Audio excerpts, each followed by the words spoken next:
Appropriation in art. To appropriate means to borrow, recycle, or copy an image for the purpose of a new creation. Appropriation has always been a part of visual culture. Despite the long history that artists have of borrowing and copying from what came before, appropriation is recognized as a postmodern art movement in which artists incorporated images or concepts from a historical, commercial, cultural, or other precedent into their own work, almost always without the permission of the original creator. This does not mean the artists are plagiarizing. An appropriation artist often wants you to recognize the image being appropriated. Consider the work you're viewing, a work of appropriated Mona Lisas by Paul Giovanopoulous from 2004. It was done in two large panels, 38 by 56, and called Mona Lisa A and Mona Lisa B. Ah, the Mona Lisa. Marcel Duchamp, a leading artist of the early 20th century, famously appropriated the original in this work from 1919. He took Leonardo da Vinci's Mona Lisa from 1656, penciled in a mustache and beard, and appended the title. The name, LHOOQ, is actually a pun to represent a French sentence, which can be translated loosely as, "She's got a fire down below." Marcel Duchamp is most famous for another scandalous work.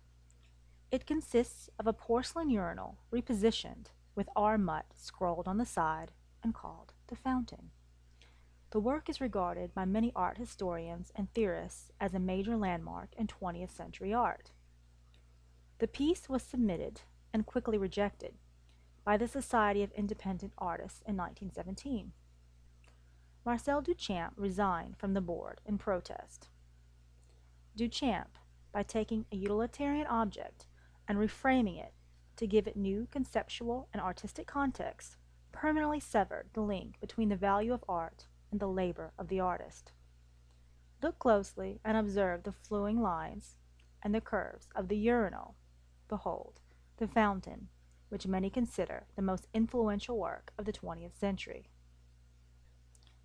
Pablo Picasso also used appropriation.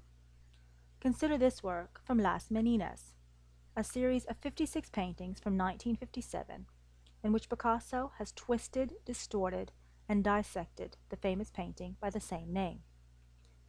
Now let's look at the original from 1656, 300 years earlier. Las Meninas, meaning the Maids of Honor, was originally painted by Diego Velázquez, one of the most celebrated artists of the Spanish Golden Age. Let's take a closer look at both works side by side. Not only did Picasso appropriate the work of other artists, but he had his own work appropriated. Take, for example, Robert Colescott's The Young Ladies of Alabama, 1985, which borrows its composition and narrative from Pablo Picasso's infamous The Young Ladies of Avignon, 1907.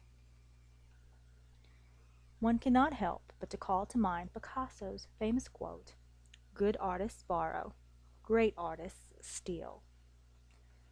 Despite the important history of appropriation in art, it has been an artistic practice that has resulted in the contention of copyright issues.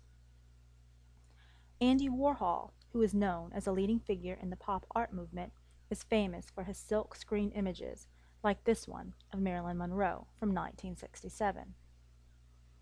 However, Andy Warhol faced a series of lawsuits from photographers whose work he had silkscreened.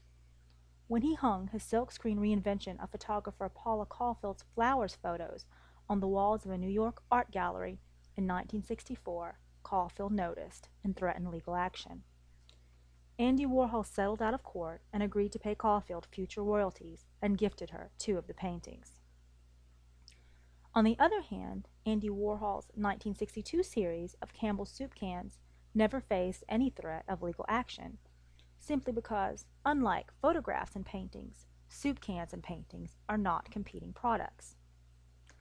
In this series, Warhol silkscreened 32 different Campbell soup cans, in an effort that asks the question, why can't a tin can of food found in millions of American homes be considered a work of art?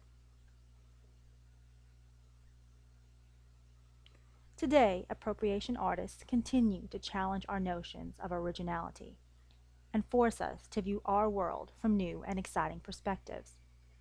Appropriation artists continue to take the most mundane and utilitarian of objects and use them in new contexts, which has us continually asking the question, what is and what isn't art?